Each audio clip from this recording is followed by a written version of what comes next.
Pace e bene, saudara-saudara yang terkasih, semoga Tuhan memberikan kita semua damai dan kebaikan bersama saya, Saudara Tanto, dalam program Resapi, Renungan Sabda Allah, Pemberi Inspirasi. Mari kita bersama-sama membahas ayat yang berkaitan dengan Pentakosta. Oh iya, selamat Pentakosta juga. Hari ini kita merayakan Hari Pentakosta. Dan Pentakosta itu mengingatkan saya pada peristiwa lain yang dikisahkan dalam Perjanjian Lama, ialah pembangunan Menara Babel. Apa yang terjadi di sana? Dalam Perjanjian Lama kita mendengar bahwa orang-orang itu dengan kemampuannya yang begitu hebat, merasa hebat, kemudian berusaha membangun menara yang tinggi sekali. Dan apa yang terjadi?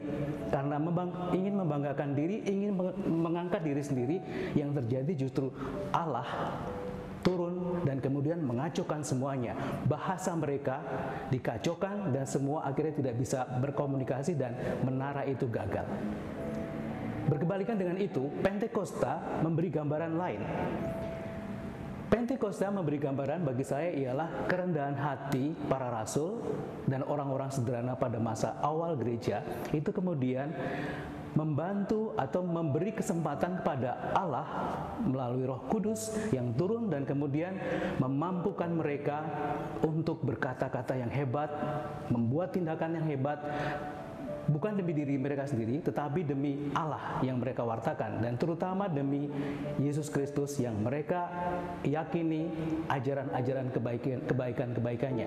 Kalau saudara-saudara membaca dalam kitab suci, kita melihat, kita mendengar pada saat itu sebenarnya para murid, juga dengan Bunda Maria di dalamnya, sebenarnya dalam situasi ketakutan, merasa sebagai kelompok yang kecil. Tetapi mereka tidak lari. Justru dengan kerendahan hati mereka, dengan kesederhanaan mereka, kemudian mereka lari kepada siapa? Kepada Allah. Mereka berkumpul. Kalau kita mendengar dalam kisah para rasul, kita melihat di situ mereka berkumpul berdoa. Artinya apa? Mereka berkumpul merendahkan diri di hadapan Allah dan kemudian memohon kekuatan dari Allah. Dan apa yang terjadi? Roh Allah turun.